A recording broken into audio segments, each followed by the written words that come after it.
Be ready.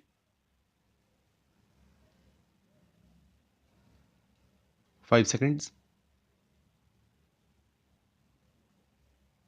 Start. Sir, as the Honorable Minister has already made it clear that this bill has been brought forward for our consideration after due consultation with the central trade unions, and this bill has been necessitated by the fact that the amendment in the Industrial Disputes Act in 1982 excluded the workers in hospitals and other educational institutions from the purview of the Act.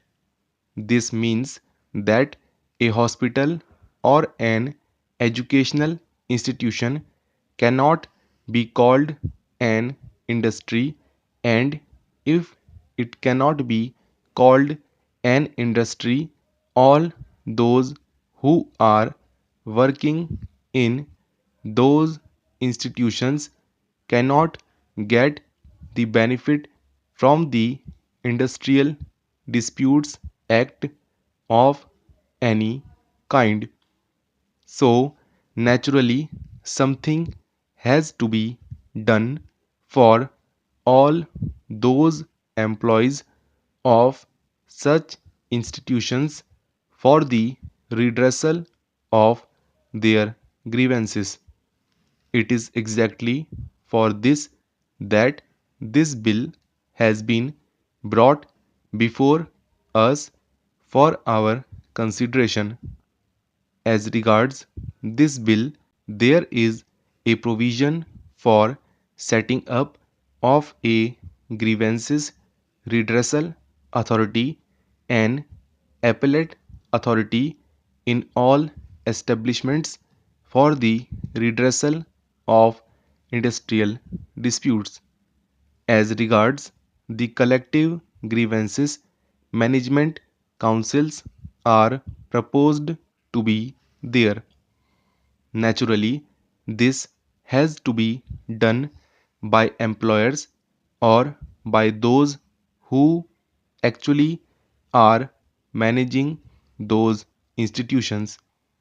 If the government is the proprietor, then the government has to do it.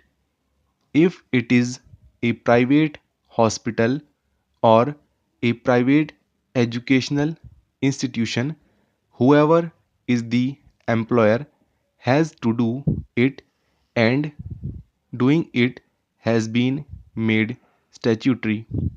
By this bill, it will be the bounden duty to evolve such machinery for redressal of the grievances of the employees and other employees therein. So, since this bill has been brought forth in consultation with the concerned central trade unions, there is not much to oppose the content of this bill.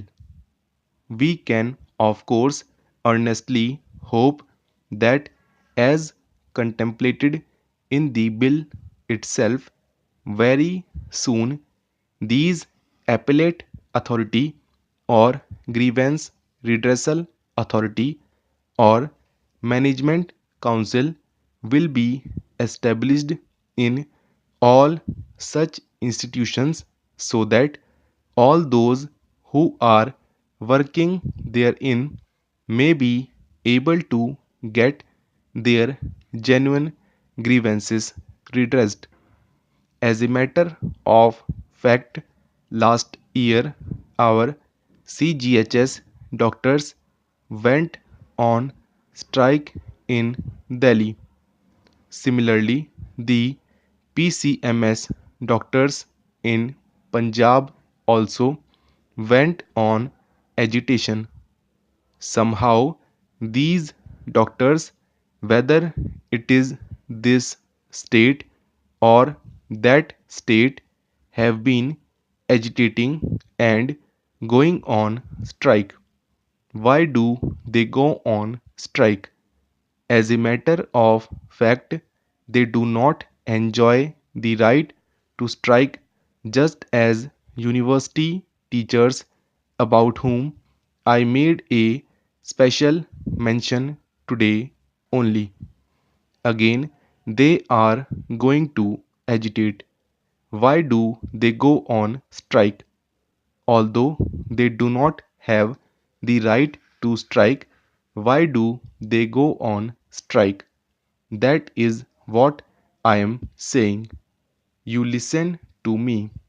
They go to strike compelled by circumstances.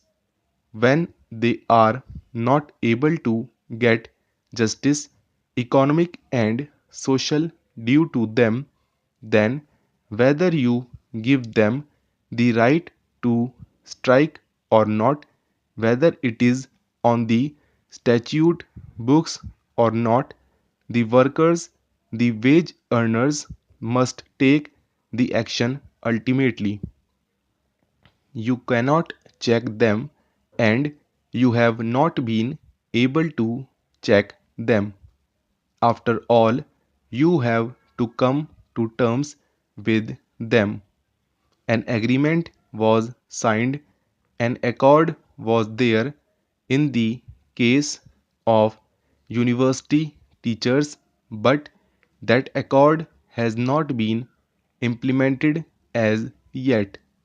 Those university teachers and employees are also covered under this bill. That is why I am mentioning this. As regards doctors, of course, much has been done to give them justice. Still, they are not happy. It is the attempts of the government to keep the medical institutions, the educational institutions, free from conflict as far as possible, so that they do not have to agitate every now and then. There is an alternative mechanism provided for where they can take their grievances. As regards individual grievances, of course, you go on strike for collective grievances, not for individual grievances. The grievance redressal authority for the appellate authority that is being provided for is all right. It is only in the case of collective grievances that trade union activity comes into the picture. But that also comes into the picture if necessary.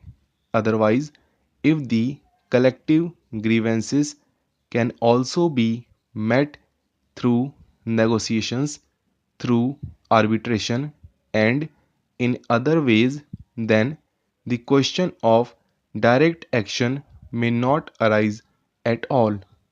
So, at least so far as individual grievances are concerned, this will go a long way in settling them and keeping the working force happy. As regards collective grievances also, I personally think that the mechanism that is now being provided for will go a long way to eliminate conflicts. What I mean to say is that so far as hospitals are concerned or educational institutions are concerned, I would request the government to make all possible efforts to extend the justice due to them. They must have justice if they can get it like other personnel in services.